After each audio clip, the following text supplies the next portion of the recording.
வெற்றிலை வராகி தாயின் வெற்றி வாக்கு இது.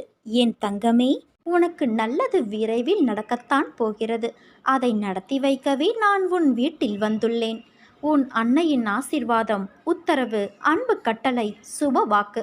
இதில் நீ எப்படி வேண்டுமானாலும் இதை எடுத்துக்கொள். நீ வியக்கப் போகிறாய். என்னிடம் பக்தி செலுத்துவோர் இங்கு ஏராளமானோர் உள்ளனர். ஆனால் என்னிடம் சரணடைந்து என் குழந்தையாக வேண்டுபவர்கள் எத்தனை பேர்? மனித குலத்தில் உள்ள பெரும் குறை இது. சுலபமாக அளிக்கப்படுவதை இங்கு யாருமே மதிப்பது கிடையாது. தம் குழந்தைகளுக்கு அமானுஷ்யமான அதிசயத்தக்க உதவி நான் அளித்த நூற்றுக்கணக்கான சம்பவங்களுக்கு பின்னரும் விசுவாசம் ஏற்படவில்லை என்பது ஆச்சரியமாக உள்ளது. உண்மையிலேயே நீ என்னிடம் சரண் புகுந்துவிட்ட குழந்தை என்றால் வேண்டியதை அளிக்க உன் தாய் தயாராக இருப்பதை நீ உணர்ந்து கொள்வாய். இந்த கணமே நீ என்னிடம் பூரண சரணாகதியடைந்துவிடு. மற்ற எல்லாவற்றையும் நான் பார்த்து கொள்கிறேன்.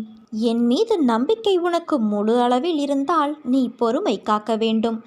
என்னை ஏன் கைவிட்டீர்கள் என கேட்டு உன் அருகில் நான் இருக்கும்போதே நீ தூர விலகிச் செல்லாதே. எந்த நேரத்திலும் முடியாது, கூடாது, நடக்காது, நடக்கவில்லை, நேரவில்லை, வாய்ப்பு இல்லை, முடியவில்லை, பொறுமை இல்லை என இல்லை இல்லை என்ற வார்த்தைகளை உன் வாயிலிருந்தும் மனதிலிருந்தும் முற்றிலுமாக நீக்கிவிடு. நாளை தருவார், அடுத்த ஆண்டு தருவார், இனிமேல் செய்வார் என்று என் அற்புதத்தை நீ தள்ளி போடாதே. நான் எப்போது செய்ய வேண்டும் என்பதை தீர்மானிக்க விரும்பினால் இப்போதே செய் என உறுதியோடு கேள். அப்போது நான் உனக்கு அருகிலேயே இருந்து உனக்கு தேவையானதை செய்து கொடுப்பேன். உன் மனதில் தோன்றும் எண்ணங்களில், வாயிலிருந்து வரும் வார்த்தைகளில், உன் செயல்பாடுகளில் நேர்மறையாக நீ இருக்க வேண்டும். என்னிடம் பேசும்போதும் கேட்கும்போதும் காத்தருள்வாய். நீயே துணை, உன் பொற்பாதங்களே சரணம், என்னால் முடியும் என அனைத்தும் நேர்மறையாக செய்ய கற்றுக்கொள். அன்பு குழந்தையே, என்னிடம் பிரார்த்தனை செய்த பிறகும் பிரச்சனை தீரவில்லை என்றும் இருந்த நிலை அதிகமாகிவிட்டது என்றும் அவசரப்பட்டு முடிவு செய்துவிடாதே. கால்களில் தைத்துவிட்ட முள்ளானது கடுமையான வேதனையை தரும். இரவு பகலாக உறங்குவதை கூட தடுக்கும். இதை அப்புறப்படுத்த வேறு முல்லை கொண்டு தைத்த முல்லை சுற்றி பல முறை குத்த வேண்டியிருக்கும். முல்லை ஆட்டி பார்க்க வேண்டியிருக்கும். அப்போது வலி உயிர் போவது போல இருக்கும். ஒரே ஒரு முறை குத்திய முள்ளே கொடிய வேதனை தரும்போது அதை எடுக்க பல முறை குத்தப்படுகிற நிலையில் வலி கூடுதலாகும் தானே.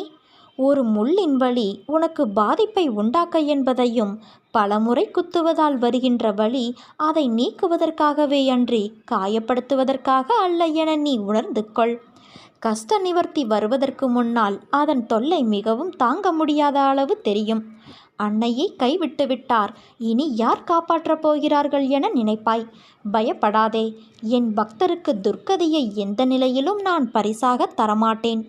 எப்படி இருந்தாலும் நான் காப்பாற்றி விடுவேன். உனக்கு என்ன வேண்டும் என்பதை நீ சொல்லித்தான் நான் தெரிந்து கொள்ள வேண்டுமா குழந்தையே? உனக்கு ஆசிர்வதிக்கப்பட்டதை தராமல் நான் எங்கு போகப் போகிறேன்?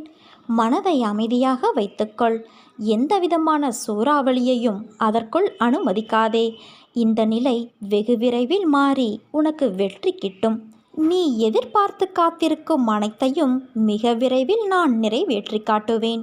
உனக்கான தேவை அனைத்தும் நிறைவேறும் நாளிற்கு மிக அருகில் நீ நெருங்கிவிட்டாய். உன் மனதை குளிர்விக்கும் ஒரு மகிழ்ச்சியான செய்தி உன்னிடம் மிக விரைவில் வர காத்து கொண்டு இருக்கிறது. நீ இதுவரை அனுபவித்த வேதனைகள் என் நெஞ்சை பிழிகிறது. இனி அப்படி நான் அனுமதிக்க மாட்டேன் தங்கமே. என் ஆசிர்வாதம் உனக்கு இப்போது முழுமையாக கிடைத்துவிட்டது. நீ நீண்ட காலமாக ஏங்கி வேண்டி நின்றது மிக விரைவில் வந்து உன் கையில் விழப்போகிறது. நாளை கண் விழித்து எழுந்து நீ அந்த ஆச்சரியத்தை காண்பாய். நீ உற்சாகமாக இரு. உன் கர்மா முடிந்து விட்டது. இனி நீ மகிழ்ச்சி பாதையில் செல்ல இருக்கிறாய் குழந்தையே. நீயே மிக விரைவில் உன் வாயால் கூறுவாய், நான் மகிழ்ச்சியாக இருக்கிறேன் என்று. நம்பிக்கையோடு பொறுமையாக இரு. என் வாக்கு என்றுமே பொய்யானது கிடையாது. வாழ்க்கையில் நீ கடக்கும் தூரம், சந்திக்கும் சூழ்நிலைகள் எல்லாம் இன்னும் நிறைய இருக்கும்போது நீ ஏன் இப்பொழுது இருக்கும் சூழ்நிலையிலிருந்து வெளியே வர மறுக்கிறாய்? உன் வாழ்வில் இன்னும் வியப்பூட்டும் அனுபவங்களும் ஆர்ப்பரிக்கும் சந்தோஷ உணர்வுகளும் நிறைய இருக்கிறது. அதையெல்லாம் நீ அனுபவிக்க வேண்டாமா?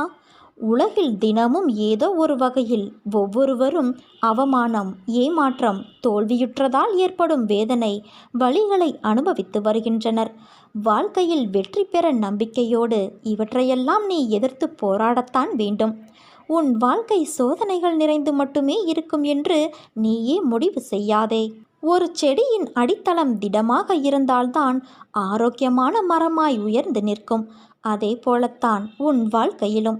இதை மனதில் கொண்டு செயல்படு. பிறர் உன்னை உதாசீனப்படுத்திய நிமிடங்கள், துரோகம், வஞ்சகத்தால் நீ சிந்திய கண்ணீர் அனைத்தும் வண்ணமயமான வெகுமதிகளாக உன்னை வந்து சேரப்போகிறது. இனிமேல் எல்லாம் ஏற்றம்தான். இது உன் அன்னையின் சத்திய வாக்கு. உன் வாழ்விலும் வெற்றிகள் குவியப் போகிறது குழந்தையே. கலங்காதே. உன்னோடு உன் அன்னையான நான் இருக்கிறேன். இனி உன் வாழ்வில் நல்லதே நடக்கும். நல்லது மட்டுமே நடக்கும். உன்னுடைய கஷ்ட காலங்கள் அனைத்தும் இதோ முடிவுக்கு வந்துவிட்டது.